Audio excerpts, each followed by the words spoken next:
탈퇴자들과 피해자들이 함께하는 프라미스 단톡방이 있습니다. 지금 현재 98명이 들어와 있는데요. 그러니까 매일 새벽 5시부터 8시까지 계시록 한 절 한 절 새벽 기도회를 하는 거죠. 1부는 5시 40분에 2부는 7시에 30분 정도 계시록 설교를 합니다. 제가 이 유튜브 하면서 인상 깊게 또 은혜가 되었던 거는 미국 LA 신천지 담임 강사가 저에게 연락이 왔어요. 물론 이분도 이제 탈퇴를 고민했겠죠. 그런 와중에 이제 인터넷을 봤겠죠. 그러다가 제 영상을 보면서 저를 좀 만나고 싶다. 한국에 왔어요. 저를 만나러.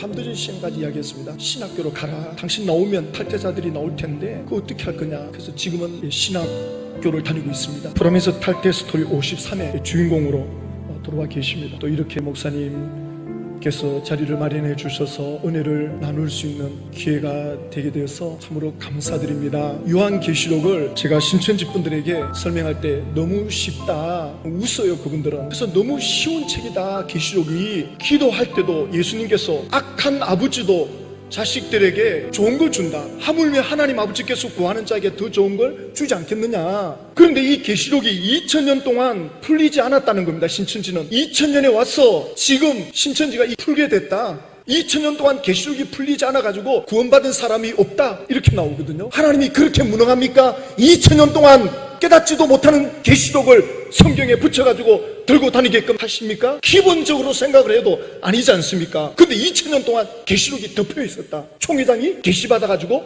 계시록을 깨닫게 됐다. 정말 화가 나는 게 아니라 눈물이 나. 계시록은 다른 이제 성경하고는 좀 차이가 있는데 문자적 해석, 비유적 해석, 상징적 해석 요 세 가지만 알면 계시록은 너무 쉽습니다. 문자적 해석은 성경을 읽었을 때 문자로 이해되는 겁니다. 예수 그리스도의 계시다. 계시가 뭐지? 그럼 단어 찾아보면 돼요. 열어주다. 그러면 예수님이 열어주신 거구나. 계시록이 기록될 당시에 왜 이 핍박이 있는지, 왜 환난을 당하고 있는지, 왜 순교를 해야 되는지, 이 배후에 어떤 세력이 있는지 이걸 열어주는 거죠. 그냥 읽었을 때 문자로 이해되면 그냥 이해하면 돼요. 그 다음에 비유적 해석. 비유적 해석은 수사 기법입니다. 직유법, 은유법, 의인법. 또 예수님께서 내가 지금 비유로 말한다. 또 성경에 비유로 가라사대 쉽게 말씀하는 것이. 요한계시록에 예수님이 나타났는데 요한이 볼 때 그 장엄한 예수님을 어떻게 표현해야 될까? 그래가지고 기록한 그것이 머리에 털이 희기가 흰 양털 같다. 눈 같다. 이 같다는 표현이 비유적 수사기법 아닙니까? 직유법. 뭐뭐 같다. 또 그 눈은 불꽃 같고. 예수님의 눈이 불꽃은 아니죠. 불꽃같이 꿰뚫어 본다는 거죠. 그리고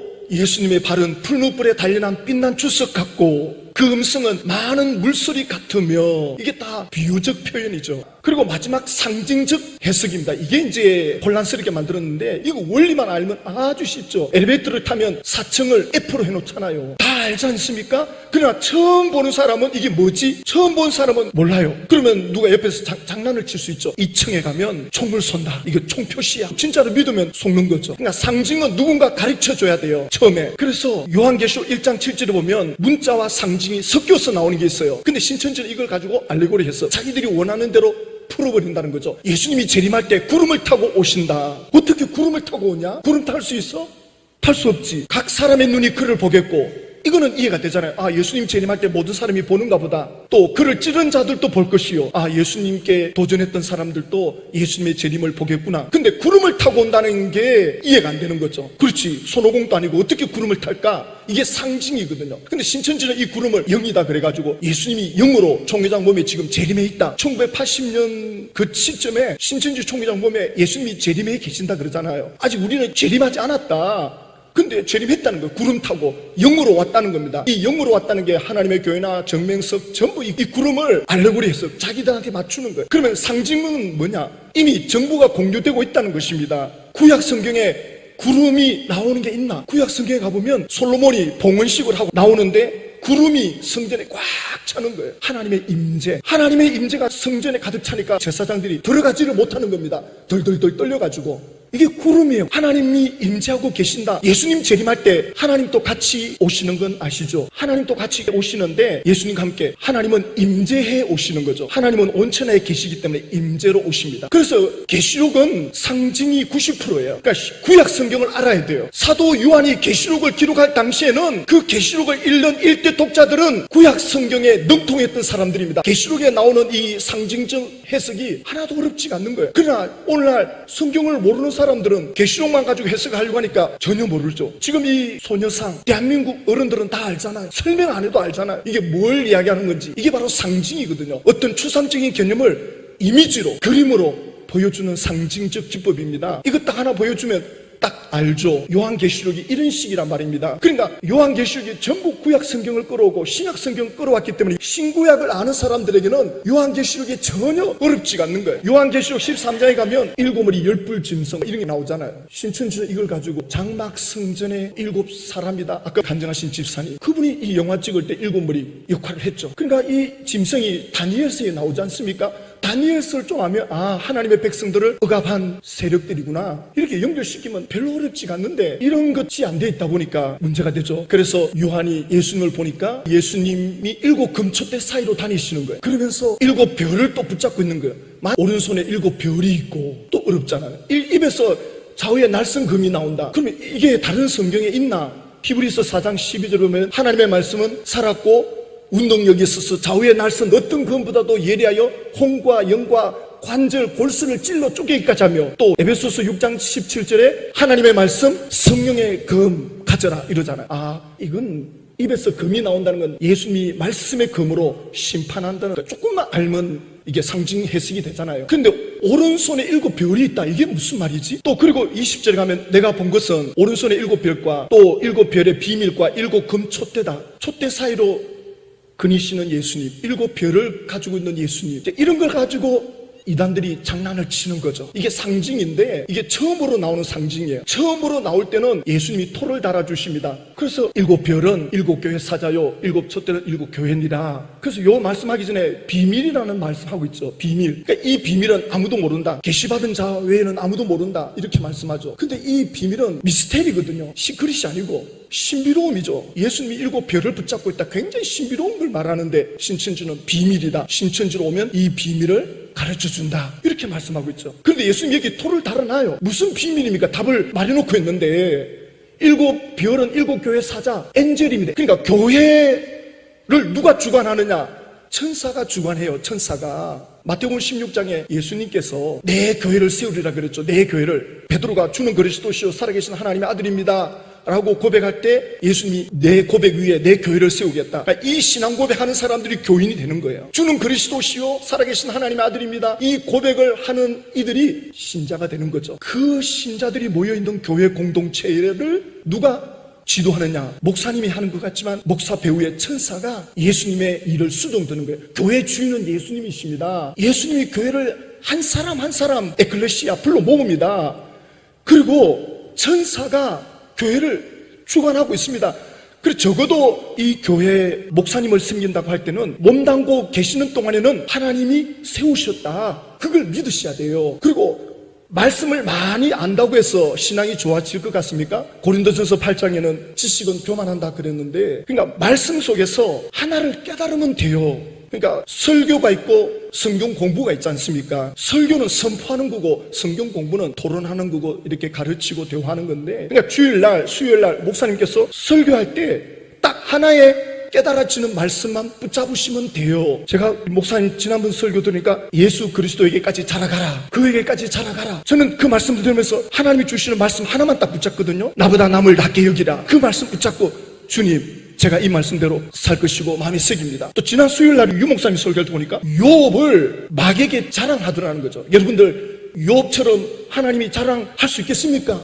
그래 듣긴 들었지만 하나님 또 우리의 신앙을 자랑한다는 거죠. 우리가 성령을 받아야 된다 할 때 성령은 언제 받느냐? 성령의 불을 받는다 할 때 두 가지입니다. 하나는 회개할 때입니다. 회개할 때. 성령이 역사하려면 회개가 일어나야 돼요. 철저하게 회개합니다. 그래서 신천지에서 탈퇴해가지고 만약에 교회에 들어오는 분이 진심으로 회개를 했다, 진심으로 회개하고 돌이켰다, 성령님이 역사합니다. 그 다음에 또 하나 성령님이 언제 역사하느냐? 말씀을 깨닫고 내가 이렇게 살겠습니다. 우리 성령님이 정말 기뻐하는 말씀이죠. 기다리고 기다리는 말씀이죠. 하나님 내가 이 말씀대로 살겠습니다. 말씀을 깨닫게 해주시는 분이 성령이시거든요. 그래서 그 깨달아지는 말씀, 그러니까 주일날 수요일날 오시면 하나만 붙잡으면 돼요. 20-30분 설교 다 붙잡을 수 없습니다. 왜냐하면 설교는 예언적 설교가 있거든요. 예언적 기능을 갖고 있거든요. 예수님의 주인 역할을 하는 천사가 요한에게 해주었듯이 주의 종들에게 하십니다. 그 시간에 그날에 필요한 예언적 메시지를 주십니다. 그걸 붙잡으셔야 돼요. 하나만 붙잡으셔도 일주일 사는데 지장 없습니다. 그거 하나만 살아도 그 말씀이 내 삶의 현장에 열매 맺는 역사되는 걸 보게 됩니다. 내가 이 말씀대로 살겠습니다. 오늘 목사님 말씀 중에 이걸 새기고 살겠습니다.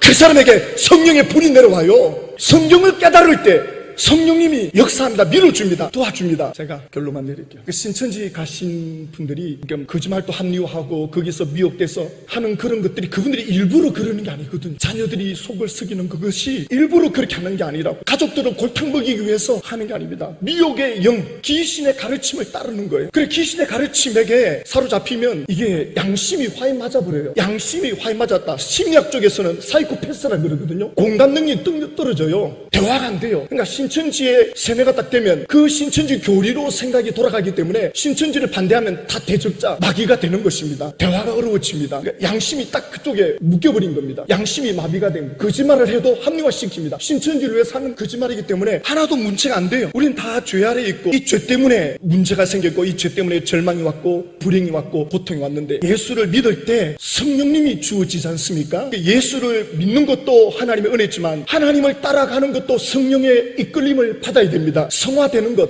점점 자라가는 것도 성령님의 도우심을 받아야 됩니다. 성령님이 이끌어 주셔야 됩니다. 세상 사람들은 뭐가 힘입니까? 그들이 배운 윤리, 도덕 그걸로 지킵니다. 그러나 성령님이 우리 안에 들어오면 양심이 살아나요. 양심. 마음이 화에 맞았다 이 말은 양심이 죽었다는 말이거든요. 그러니까 양심이 살아나면 죄에 대해서 민감해집니다. 빨간불, 노란불, 파란불이 제대로 작동이 돼요. 그러면 쉽게 하면 굳이 들이대지 않아도 됩니다. 신천지에서 마음이 괴로웠다. 성령님의 역사일 가능성이 대단히 높아요. 그러니까 신천지에서 나오시는 분들 보면 굉장히 불편함을 겪습니다. 그러다가 뭔가 하다가 이제 나오게 됩니다. 성령님이 역사하고 있습니다. 성령님께서 그 마음속에 계속 양심을 불지펴 줍니다. 우리가 성령 충만을 받으면 이 양심이 살아납니다. 양심이 살아나면 민감해집니다. 하나님에 대해서 민감해지고 말씀에 대해서 민감해지고 죄에 대해서 민감해집니다. 말도 함부로 안 하게 됩니다. 함부로 하는 순간 양심이 가만히 놔두지 않습니다. 그 사람이 성령 충만한 사람입니다. 근데 뭐 성령 충만한다는데 행동도 마음대로 하고 말도 함부로 한다? 그거 문제 있습니다. 성령 충만하면 사랑, 희락, 화평, 오래 참음, 자비, 양성, 충성, 온유, 절제. 성령은 그 열매로 우리를 이끌어 가십니다. 신천지 총회장이 예수의 영이 있다 그러는데 전혀 그의 삶에는 예수님의 모습을 찾아볼 수가 없지 않습니까? 예수님은 제자들에게 내가 하는 말 못 믿겠거든, 내가 하는 행동을 보고 믿어라 이러시거든요. 근데 신천지 총회장 뭐라고 하시느냐? 내 행동이 안 믿어지면 내 말을 믿어라. 이런 말이 어디 있습니까? 예수님 말씀하고 반대로 한다고요. 말이라고 하는 것이 열매 맺는 게 행동인데 내 행동이 안 믿어지면 내가 깨닫게 해주는 계시록 말씀 그거 믿어라. 이렇게 말도 안 되는 주장을 합니다.